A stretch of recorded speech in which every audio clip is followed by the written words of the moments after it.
네, 안녕하세요. 매일매일 운동하고 있는 동탄 왕콩입니다. 오늘도 운동을 해야 됩니다. 오늘은 개천절이죠.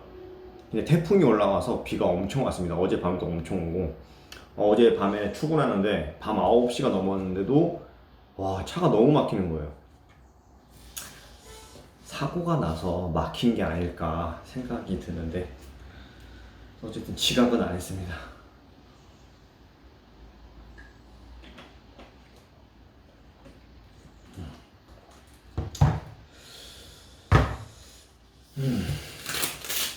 오늘도 운동을 해야겠죠. 턱걸이를 하고, 오늘은 개천절 휴무 빨간 날이죠. 빨간 날 국경일이라고 하나요? 네, 빨간 날인데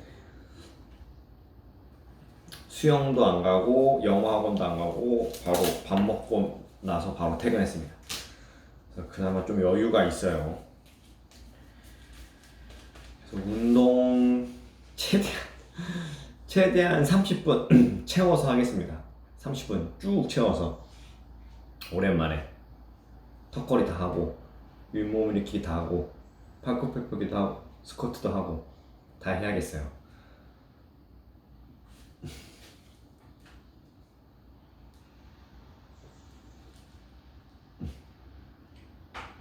제가 영상을 보는데 팬티가 너무 많이 나오더라고요. 저 반바지를 입고 하면 안 되겠습니다. 그래서 오늘은 냉장고 바지를 입고 했을 때는 팬티 노출이 안 되더라고요.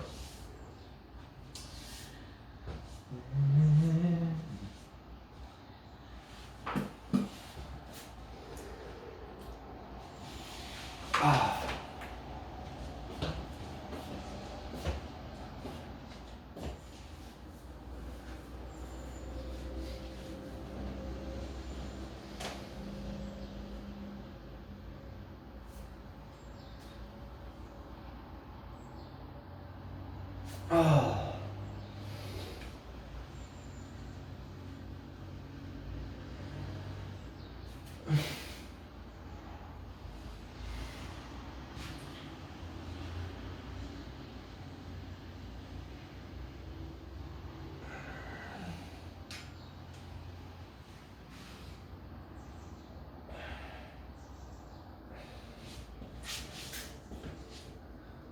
1세트 시작하도록 하겠습니다.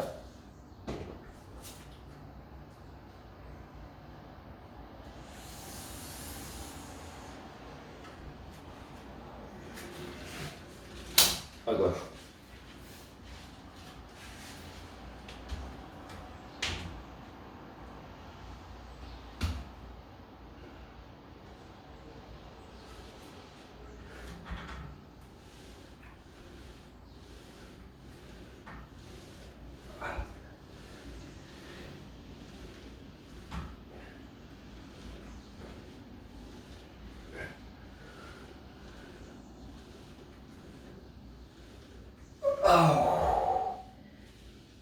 아이고 힘들어.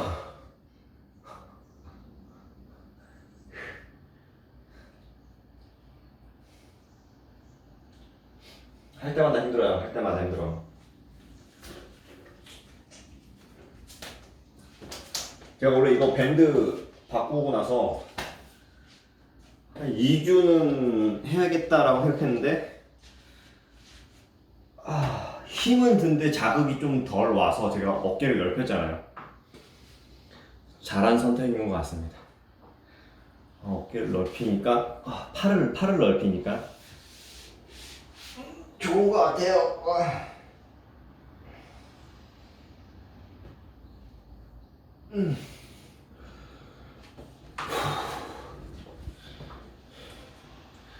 원래 조금만 쉬라는데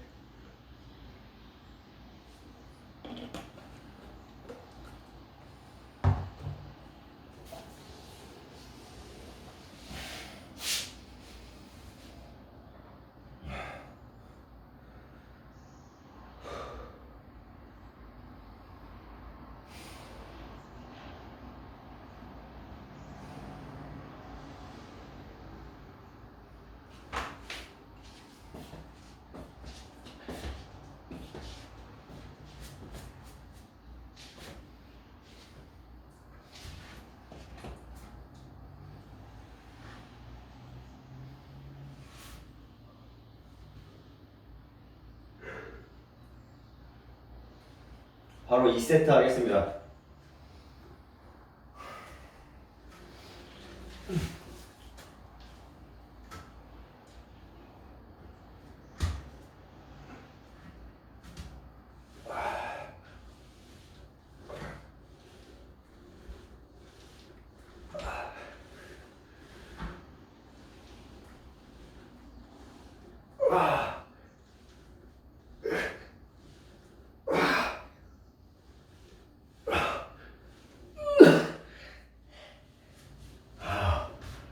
힘들어.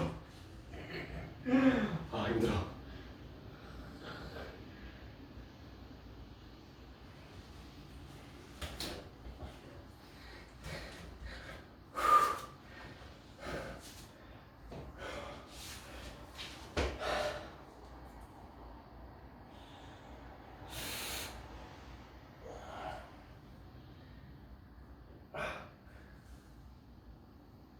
아우. 2세트밖에 안 했는데도 벌써 하기 싫어요. 와, 미쳐버리겠다 진짜.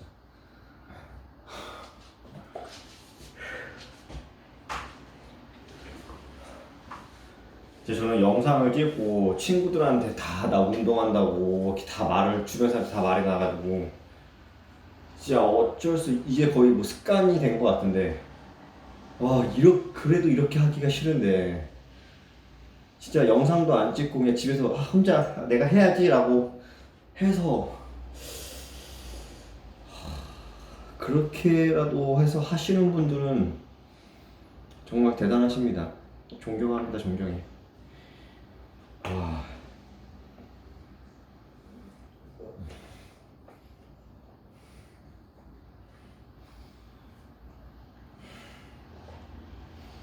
근데 저는 요즘에 친구들이나 뭐 다른 주변 사람들이 나 이제 영어 공부할 거야, 나 이제 뭐 독서할 거야, 책 읽을 거야 이러면은 저 영상 찍으라고 합니다.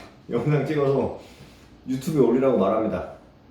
30분 동안 책 읽을 거면 30분 동안 영상 찍는 거예요. 책만 보는 거예요. 계속. 그 영상 찍을 때 전화가 오면은 영상이 끊기거든요. 그래서 저는 항상 그거 비행기 모드로 바꿔놔요. 그러면 핸드폰을 볼 일도 없습니다. 딱 온전히 진짜 딱 그 집중을 할 수가 있어요. 핸드폰을 비행기 모드로 해놓으면은 또 그냥 공부를 한다거나 운동을 하시는 분들은 진짜 핸드폰을 비행기 모드로 바꾸는 거를 추천드려요.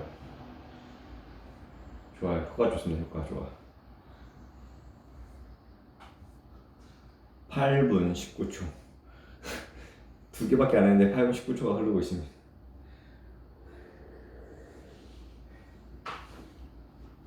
아우.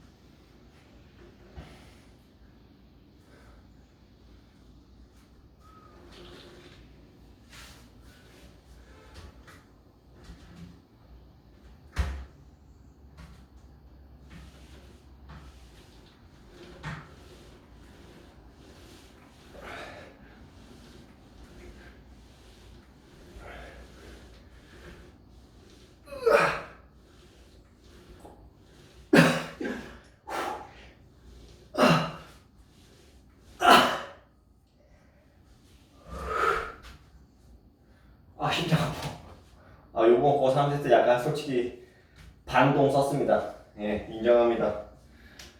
반동 썼기 때문에 2개 더 할게요.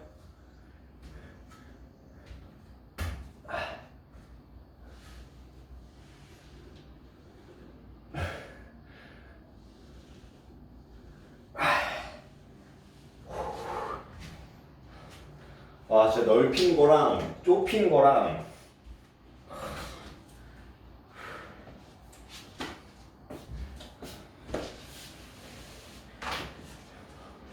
장난이 아닌데? 확실히 넓힌 거 했다가 좁힌 그 좁은 상태에서 하면은 훨씬 잘 돼요. 그러면은 일단 제가 그 넓힌 상태로 10개씩 4세트가 일단은 목표로 하고요. 되는 데까지 할게요. 되는 데까지 한 다음에 다 끝나면 무조건 좁은 상태에서 10개 마무리 운동으로 그걸 추가를 해야겠습니다.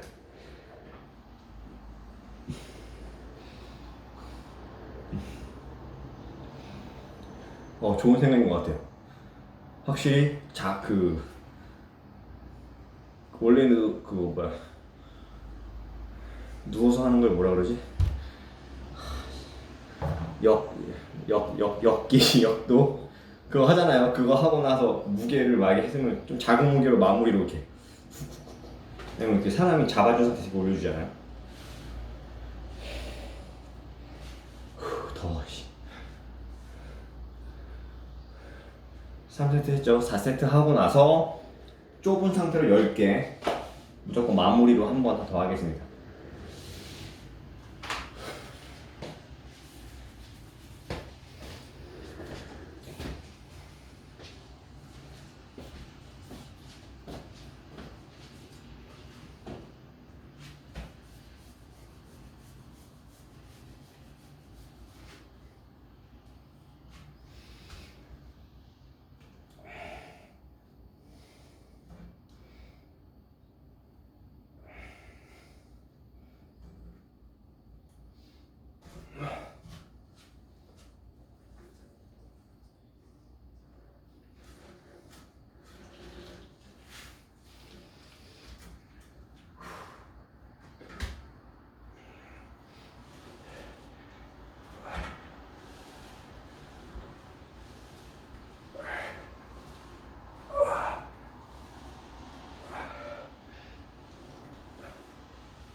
테이핑이 벗겨지고 있어요. 조금씩 밀리고 있습니다. 4세트까지 끝났고 아까 얘기했던 거 폭을 좁힌 상태에서 약간 적은 힘으로 하는 그 10개 마무리 하겠습니다.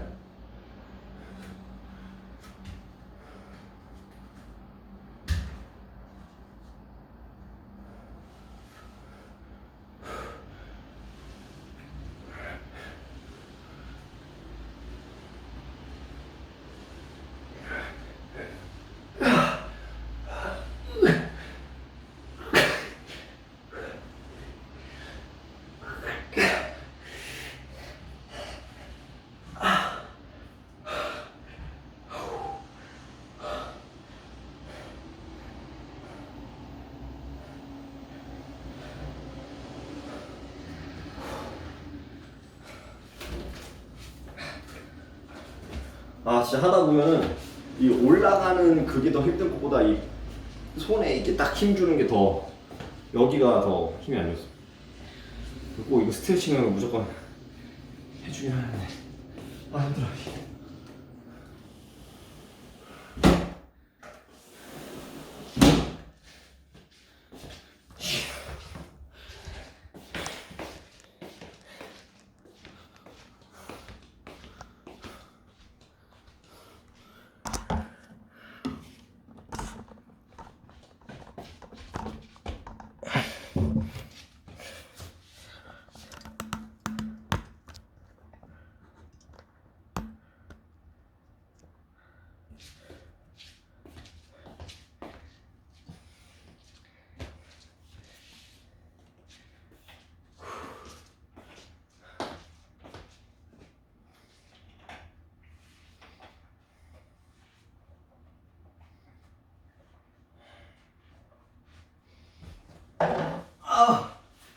힘들어.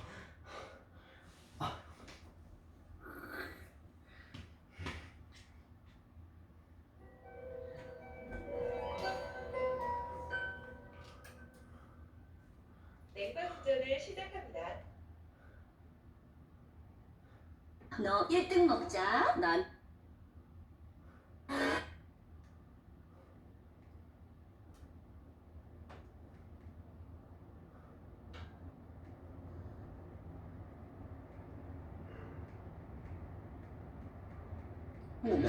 자, 오늘은 Izaki. It was also the beginning of what would become an 역시 운동할 때 electronics industry CNN. giant, founded by Konosuke Matsushita in Osaka, Japan.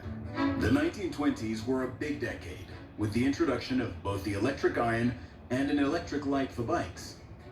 Just years later, a slew of new products were introduced, including its first washing machine, refrigerator, and television. The company grew to be a global household name, officially becoming Panasonic in 2008.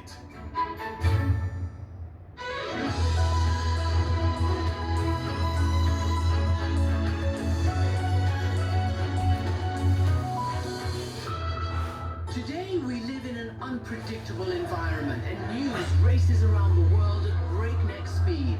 I didn't know what his intention was. I knew it could be obstruction of justice.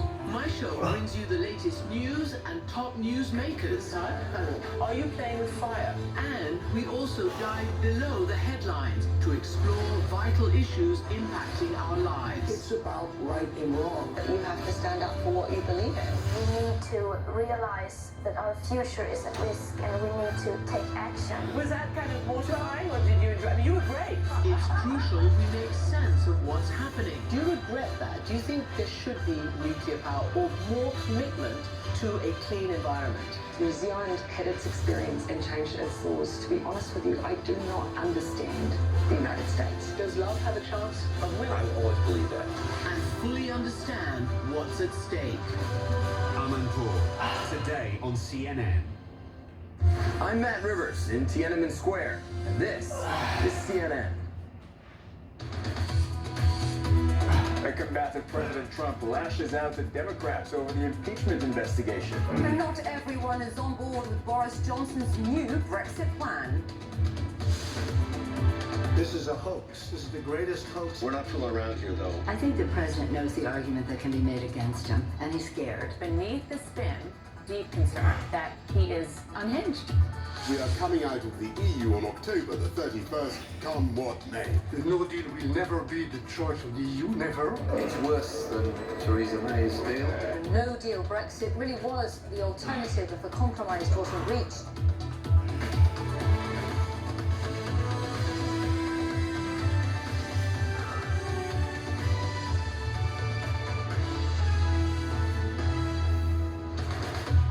This is Your World Today with Issa Suarez and Cyril Vanier. A very warm welcome. It is midnight here in London, 7 a.m. if you're joining us in Hong Kong. A very warm welcome to you. And US President Donald Trump was clearly rattled on Wednesday. He is now lashing out at top Democrats over an intensifying impeachment probe. The US president was combative just hours ago during a news conference with Finland's president. He was claiming that the inquiry was the, quote, greatest hoax. He slammed not only House Democrats, but also the media, as well as political rival Joe Biden. But the main focus of his anger? Adam Schiff, the chairman of the House Intelligence Committee, the man you're seeing on your screen. Now, Schiff has warned the White House that the Democrats aren't fooling around.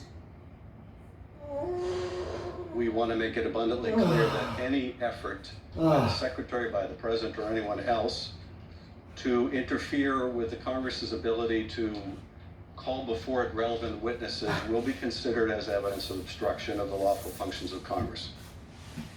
Now, for the first time, U.S. Secretary of State Mike Pompeo has confirmed that he was indeed on that controversial call, the one between Mr. Trump and Ukraine's president, the call that triggered the impeachment inquiry. Well, earlier, Ms. Pompeo again blasted Democrats after they called State Department officials to testify on Capitol Hill. We will, of course, do our constitutional duty to cooperate with this co-equal branch. But we are going to do so in a way that is consistent with the fundamental values of the American system. And we won't tolerate folks on Capitol Hill bullying, intimidating State Department employees. That's unacceptable. Trump administration aides say that they're concerned the president hasn't grasped the enormity of what he's facing in this impeachment inquiry. But there's no questioning his anger. That played out in public at the White House. Jim Acosta has the details.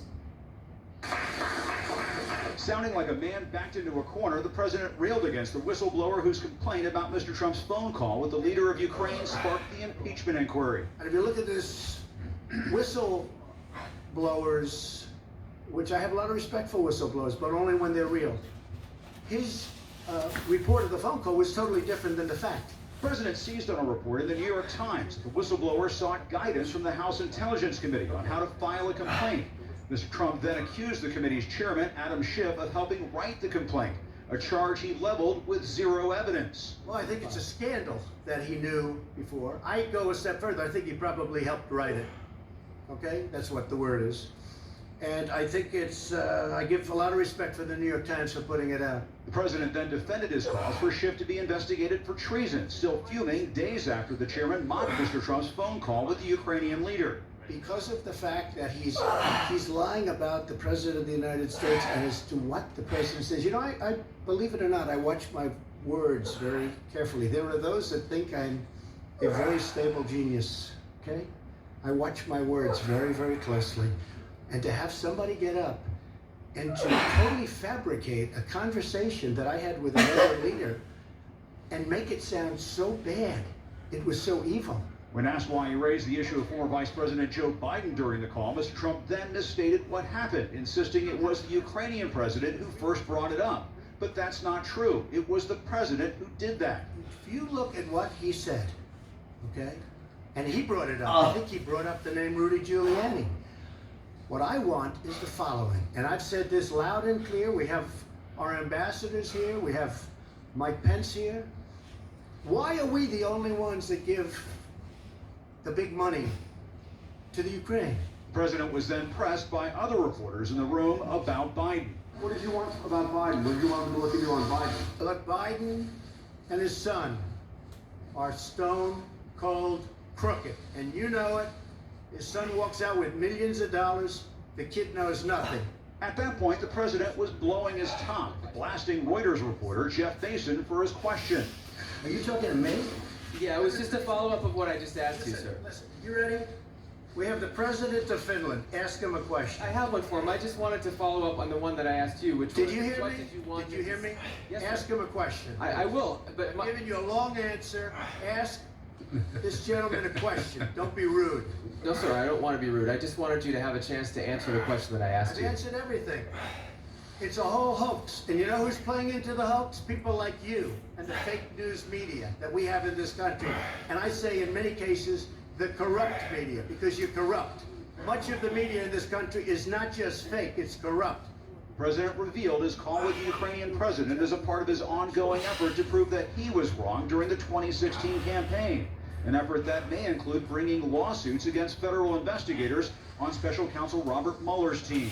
And just so you know, we've been investigating on a personal basis through Rudy and others, lawyers, corruption in the 2016 election. We've been investigating corruption because I probably will, I was not indefinitely, but I probably will be bringing a lot of litigation against a lot of people having to do with the corrupt investigation, having to do with the 2016 election. Mr. Trump's tantrum was also playing out earlier in the day in his social media bunker as he tweeted, "The do-nothing Democrats should be focused on building up our country, not wasting everyone's time and energy on bullshit."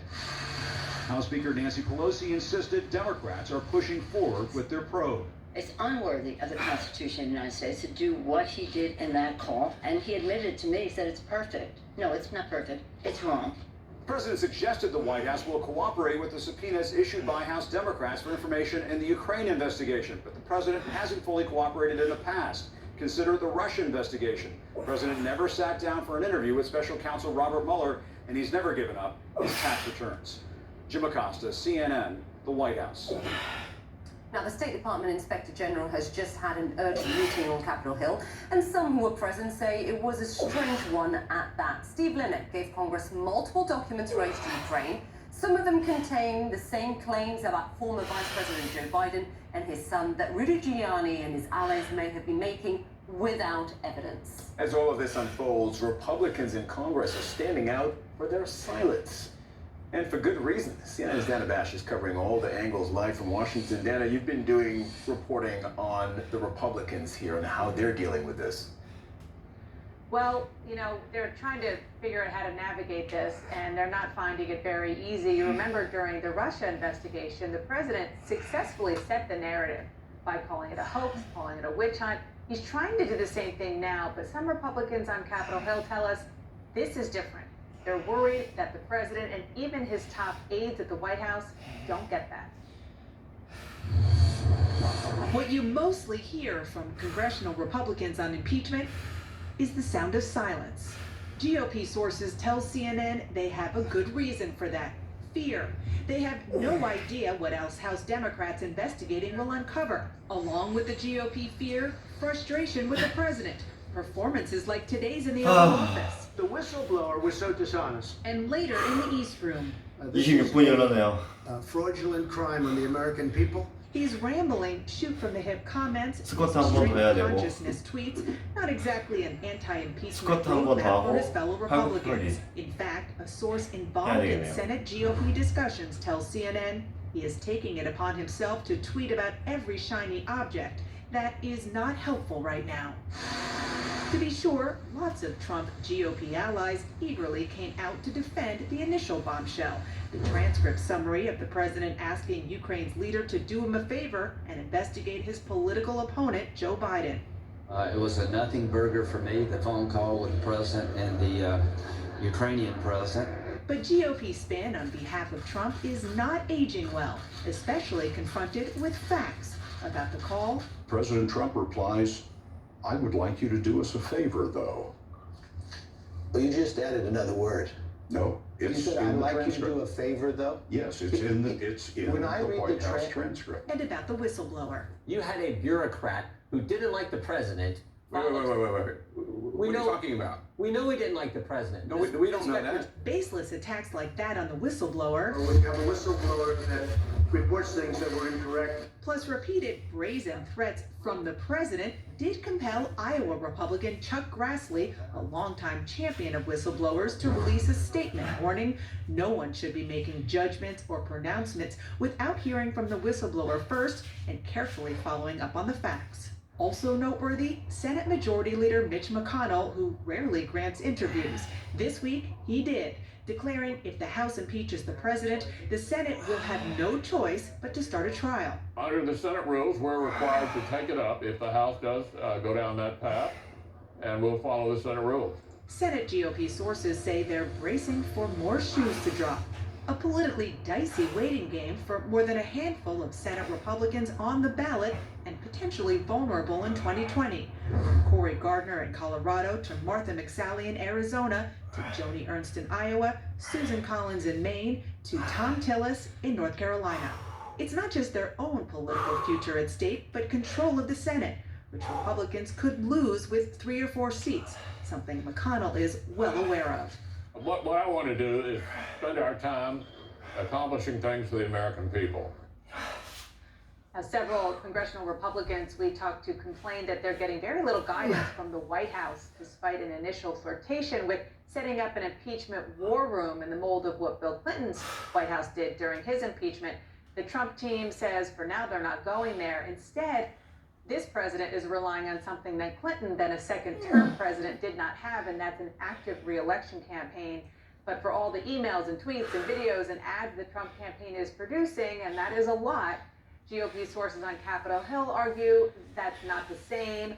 Impeachment is official. It is dire business, which should be led by a White House team, not a campaign. Cyril and Isa. Yeah, Dana, thank you very much. We'll actually be talking about those videos and the money that the Trump campaign, re-election campaign, is bringing in on the back of all of this a little later in the show. Dana Bash, thank you very much. I also want to bring in CNN senior political analyst Ron Brownstein. He's senior editor at The Atlantic as well. Ron, it feels like we got some clarity today. We know what the Democrats are doing. They're leading this impeachment push. They're looking for what actually happened, documents, evidence, etc. And we know what the president is doing. He is shaping his narrative. He's done this before. The anti-Biden, anti-Schiff, anti-Democrat narrative. Where do you think this, how do you think this is going to play out?